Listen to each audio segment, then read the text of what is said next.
Gus Baha pernah menyampaikan dengan sangat halus, tapi tegas, bahwa menjadi pahlawan dalam Islam bukan berarti harus mengangkat senjata, apalagi sampai melakukan kekejian atas nama agama. Islam tidak mengajarkan kekerasan tanpa ilmu.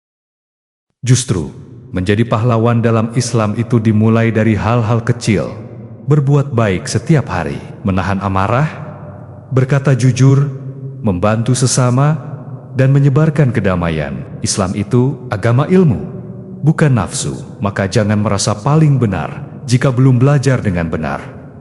Karena kebaikan tanpa ilmu bisa menyesatkan. Yuk, kita renungkan bersama. Jangan lupa subscribe, bunyikan loncengnya, dan inilah penjelasan penuh makna dari Gus Baha.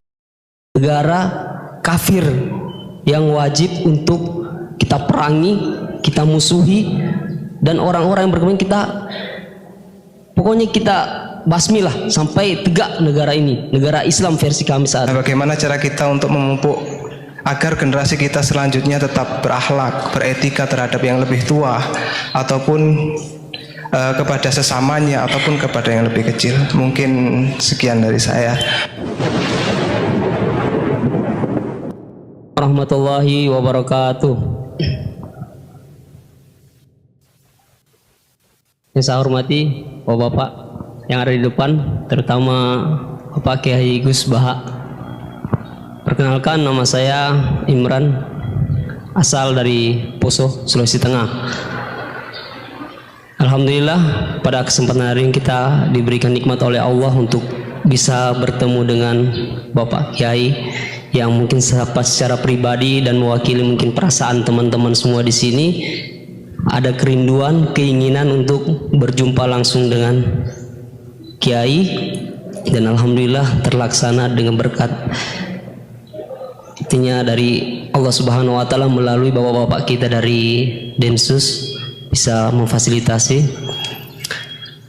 Pak Kiai, yang pertanyaan saya, kita ini kan teman-teman ini bahasanya ex napiter, pernah masuk dalam kesalahan kebencian terhadap negara. Bahkan diantara kita ini ingin membentuk negara sendiri, ya kan? Apalagi kami dari Poso, terutama MIT, Mujahidin Indonesia Timur, itu pengen bentuk komunitas bahkan negara di Poso, gitu loh. Artinya ada kebencian-kebencian. Nah, bagaimana? Karena kami dulunya punya doktrin negara ini negara yang togut, gitu loh. Negara kafir yang wajib untuk kita perangi, kita musuhi, dan orang-orang yang berkembang pokoknya kita basmilah sampai tegak negara ini, negara Islam versi kami saat itu. Nah, mungkin ada pesan atau ujangan nasihat untuk kami ini untuk semakin kuat, ataupun ada kisah-kisah ataupun ayat-ayat yang menjelaskan bagaimana kita itu harus sungguh-sungguh mencintai negara kita yang kita cintai ini. Kemudian yang kedua, Pak Kiai, terkait masalah ihsan ini seperti apa? Karena mahwal Islam, mahwal iman. Nah, ihsan ini kita mungkin yang belum terlalu kami pahami. Apa itu ihsan yang kata Nabi, anta'budullaha ka'annaka tarahu fa illam takun tarahu fa innahu yarak. Mungkin ada penjelasannya, Pak Kiai, Gus. Mungkin hanya ini yang dapat saya sampaikan. Assalamualaikum warahmatullahi wabarakatuh.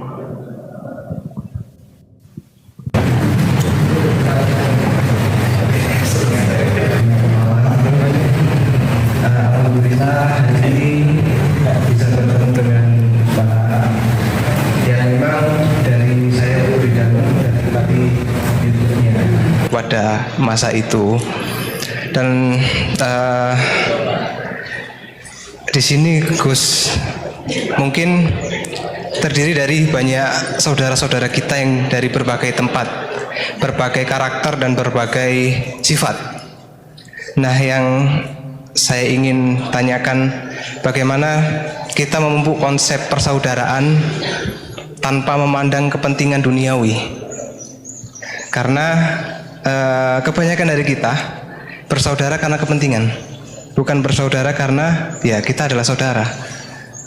Terus kemudian yang kedua yang ingin saya tanyakan itu, kita hari ini adalah mengalami degradasi moral yang luar biasa. Akhlak, sopan santun nyaris sedikit demi sedikit hilang. Nah, bagaimana cara kita untuk memupuk agar generasi kita selanjutnya tetap berakhlak, beretika terhadap yang lebih tua ataupun kepada sesamanya ataupun kepada yang lebih kecil. Mungkin sekian dari saya. Assalamualaikum warahmatullahi wabarakatuh. Monggo, silakan lagi sama yang tanya. Nama, Mas Wildan, di situ aja. Ada. Jadi kayak diskusi gitu kan.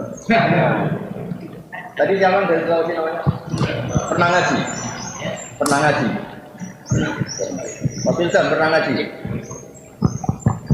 Tadi apa? Al-ihsan anta bidawaha ka annaka. Coba diulang lagi. Al-ihsan anta Allaha ka'annaka tarahu fa illam takun tarahu fa innahu yaraka. Oh ya bagus, masih bisa dibenarkan. Ya bagus, masih ingat. Namanya siapa tadi? Imran. Ya. Memang orang sana kalau baca Imran apa Imron gitu. Dari sana Bugis Imran, jadi orang sana nggak pakai ro. Kalau orang ro jadi pakai ra. Kalau ainnya? Ain pakai ain. Berarti apa? Imron gitu. Ya kalau sana tulisan KTP Imran.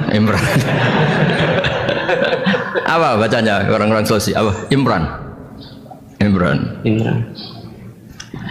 Bismillahirrahmanirrahim. Ya yang rileks saja ya. Saya pernah ketemu orang yang pakaiannya itu enggak, mungkin kalau orang syariat bilang enggak syar'i lah, pakai pakaian yang tidak syar'i, tapi dia muslimah, dia ke masjid. Saya ditanya sama seseorang, Gus kok sama orang gitu mau bertemu gitu. Karena terus saya bilang kenapa? Dia pakaiannya enggak islami gitu. Oke, dia enggak pakaian islami itu nyata, tapi dia ke masjid itu islami, tetap sholat itu islami. Ketika dia ingin sholat dan tetap sholatnya pakai takbir, pakai rukuk, pakai sujud itu islami. Wong setelah di masjid ya pakai mukena, pakai. Kalau sama-sama nyata, Anda kan boleh ngingat sama-sama yang fakta gitu. Dia punya kesalahan dalam berpakaian, dia punya kebenaran dalam sujud, dalam rukuk, dalam ibadah. Dan itu tradisi Quran. Quran ya cerita famay ya'mal mithqala dzarratin khairan yarah wa may ya'mal mithqala dzarratin syarran yarah. Apa susahnya sih ingat dua-dua sisi itu? Sama bernegara atau bertetangga, kita bayangkan jangan bernegara dulu, terlalu luas, bertetangga saja ukuran, karena nanti sama, bernegara sama bertetangga itu hadisnya sama. Kita di kampung itu ya ada masjid, dan orang-orang yang nggak sholat juga nyumbang masjid. Bahkan ada yang nyumbang masjid banyak terus tidak sholat, karena keramik saya sudah sholat katanya. Saya pernah ketemu orang model gitu itu ya ada. Jadi, tapi ada juga yang sholat terus tapi nggak pernah nyumbang masjid. Ya orang banyak. Intinya itu Allah itu punya tradisi, punya sunnatullah. Kebaikan ya dihitung, kejelekan juga dihitung. Dulu ketika Rasulullah SAW hidup bersama komunitas yang majmu', itu sebetulnya permintaannya Nabi, jangan halangi kami saat mau beribadah. Dulu sampai perang karena mereka menghalangi. Sebenarnya problem mereka wa yasudduna an sabilillah, menghalangi. Sebenarnya kalau dulu saling toleransi ya gak ada masalah ya. Artinya ketika Anda ingin sholat di Indonesia gak dihalangi, ingin pengajian gak dihalangi, sebenarnya ini gak ada masalah. Ya soal ada kebaikan, ada keburukan ya mulai Nabi Adam sampai sekarang sampai kiamat.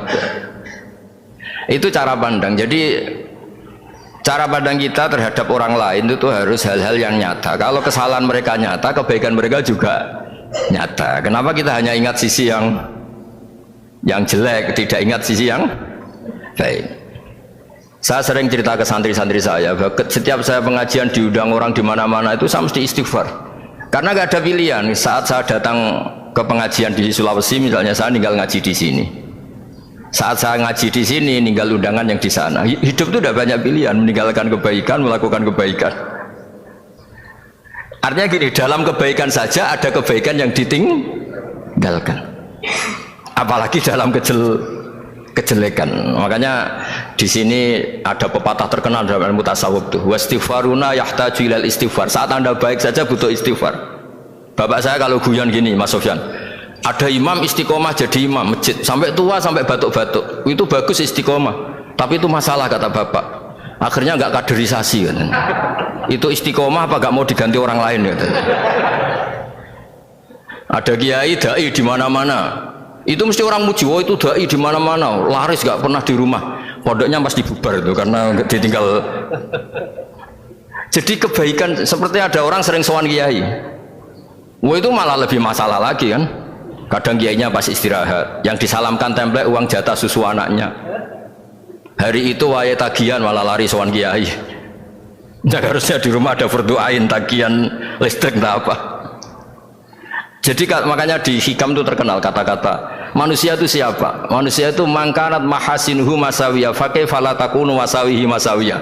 Manusia itu orang ketika baik saja salah, apalagi pas salah. Coba saya misalnya pidato begini, di atas panggung saya orang alim pidato nasihati orang. Di saat yang sama seperti katanya Mas Wildan tadi, ada agak sopannya. Di situ ada mungkin orang yang lebih sepuh timbang saya. Masa lebih muda kok di atas? Yang di bawah lebih tua. Ada agak sopannya. Mau nggak pidato disuruh, mau di atas disuruh, nggak sopan sama yang. Tapi misalnya yang paling sepuh pidato nggak pernah ngaji kok pidato, terus gimana? Artinya ketika kita baik saja ada salahnya, apalagi pas salah. Sebab itu ajaran Rasulullah itu suruh berdoa Rabbana dzolamna anfusana. Sebelum minta itu merasa, ya Allah kita ini mendolimi diri kita sendiri. Karena dalam pilihan-pilihan itu pasti ada salahnya. Coba misalnya Anda bangun masjid habis 2 miliar, yang harusnya 1 miliar sudah jadi. Terus nanti suatu saat ketemu Allah ditanya, itu ada orang miskin, fakir miskin, yatim. Andai kan kamu sumbang 1 miliar itu sejahtera semua. Gara-gara kamu bangun masjid terlalu mewah. Ya tapi kadang-kadang orang kebaikannya itu orientasinya bangun masjid, gak tertarik nyumbang fakir. Saat itu cara berpikir gitu mau apa? Tapi kalau dia mau luhur manusia terbaik karena bangun masjid 2 miliar, coba diaudit secara kepentingan syar'i. Penting mana dengan ngasih makan fakir miskin? Penting mana dengan menikahkan janda misalnya? Penting mana dengan pendidikan? Apa artinya masjid mewah orang nggak tahu halal haram, nggak tahu najis, nggak tahu cara sesuci, nggak tahu cara adzan yang benar. Terus penting mana untuk beli kitab sama dipakai masjid? Apa artinya beli kitab apa tapi nggak makan? Penting mana makan sama beli kitab? Ada auditnya. Makanya manusia itu ketika baik pun disuruh istighfar, apalagi ketika salah. Nah dengan perasaan seperti itu kebencian pada orang lain luluh, karena potensi baik pada orang lain ternyata tinggi, dan potensi salah ke kita juga tinggi. Nah dilatih gitu. Jadi di Ihya itu ada kitab tawaduk. Kitab tawaduk itu dilatih, ketemu orang tua. Gua aksaru ibadatan, dia mesti ibadahnya lebih banyak karena lebih tua timbang saya, pasti sholatnya lebih lama timbang saya. Ketika Anda sudah tua melihat anak-anak, gua aqallu minni maksiatan, mesti maksiatnya tidak banyak karena masih kecil. Terus ketika melihat orang fasik maksiat, la'alla wa yatubu alaih fa inna wa tawwabur rahim, mungkin Allah memberi tobat, bisa saja. Umar itu ingin bunuh Nabi, tapi Allah memberi tobat. Yang sowan kiai saja tidak mesti dapat tobat. Umar ingin bunuh Nabi, tapi Allah memberi tobat. Akhirnya ya tobat jadi Islam yang baik. Dalam sejarah Wali Songo, Kalijogo sowan Sunan Bonang itu ingin garong, tapi malah jadi muridnya jadi wali. Kalau Allah sudah menghendaki, tidak ada ya. Perang Uhud orang Islam kalah itu karena panglimanya siapa? Khalid bin Walid. Tapi dia malah yang dapat hidayah. Nah sama orang yang sekarang Anda benci, bisa saja Allah merencanakan ada apa? Hidayah di situ. Dan kita yang merasa benar, jangan saja ada rencana Allah bikin kita su'ul khotimah, naudzubillah min dzalik, kan tidak pernah tahu. Nah, dari tidak pernah tahu itu orang diusahakan tawaduk. Wa ma adri ma yuf'alu bi wala bikum, kita tidak pernah tahu. Makanya meskipun saya ini kiai, terus kata orang banyak itu ketok, kalau istighfar ya nangis betul ya. Cuma kan nggak perlu di depan umum, nanti ada penampilan kan ribet kan nanti. Sudah nangis nggak ikhlas, nggak mutu. Ya gitu ya. Yang Mas Wildan tadi apa pertanyaannya, diulang. Selain masalah akhlak tadi. Tentang bagaimana cara kita bersaudara. tanpa memandang kepentingan duniawi. Nah ya makanya tadi saya bilang bernegara itu pakai hadis, misalnya Nabi pernah ngendikan kamu itu punya 3 tetangga, yang satu punya 3 hak, yaitu dia tetangga kamu, dia seagama kamu, dia sesaudara kamu. Jadi ada 3 hubungan, seagama, sesaudara, dan tadi apa? Dia tetangga kamu, dia seagama dengan kamu, dia masih kerabat kamu. Terus ada tetangga yang punya 2 hak, yaitu dia tetanggamu, seagama dengan kamu, tapi tidak sekeluarga dengan kamu. Terus ada tetangga yang punya 1 hak, dia ada keluarga kamu, dia ada seagama dengan kamu, tapi tetap punya hak karena itu tetangga kamu. Dan itu kata Nabi semuanya berhak kamu baikin, karena ada hakul jar. Makanya dulu doa ada bil kubri itu ceritanya sederhana. Ada seorang perempuan Yahudi ya, sowan Sayyidah Aisyah. Kalau sowan ya dikasih uang sama Sayyidah Aisyah, padahal Yahudi ya. Ketika dikasih uang, terus si Yahudi tadi, semoga engkau diselamatkan dari siksa kubur. Zaman itu Sayyidah Aisyah belum dengar hadis tentang siksa kubur. Setelah Rasulullah datang, saya tadi diminta didoain, ya saya terima karena saya nggak percaya. Terus Nabi ngendikan itu benar adanya siksa kubur. Ketika komunitas Yahudi di Madinah itu puasa Asyura, Nabi coba tanyakan mereka, kenapa puasa Asyura? Padahal orang Yahudi. Oh, terus setelah ditanya, yaumun najjawahu fihi Musa, itu hari di mana Allah menyelamatkan Nabi Musa, kata orang Yahudi. Terus kata Rasulullah, nahnu ahaqqu bi Musa, saya juga berhak menghormati Musa. Kemudian Nabi puasa.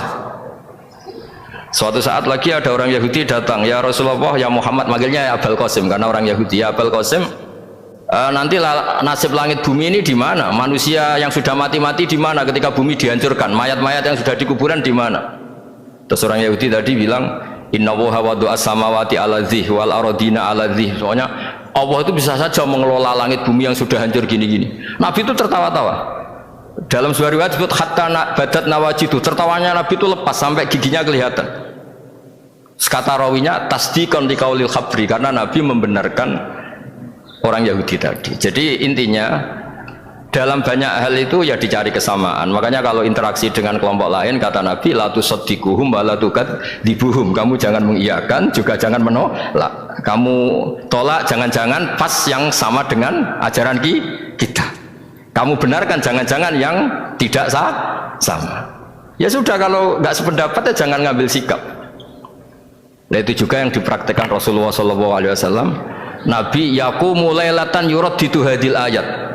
Nabi pernah sholat 1 rakaat hanya ngulang 1 ayat, itu aja gak selesai, yaitu ngulang-ngulang ayat fa'aqulu kama qalal abdus sholeh in tu'adzibhum fa innahum ibaduk wa in taghfir lahum fa innaka antal azizul hakim. Pun Gusti kula nyerah, semua ini hamba jenengan, monggo jenengan napakno sing duwe jenengan. Intinya itu ini wilayah jenengan, ndak wilayah saya.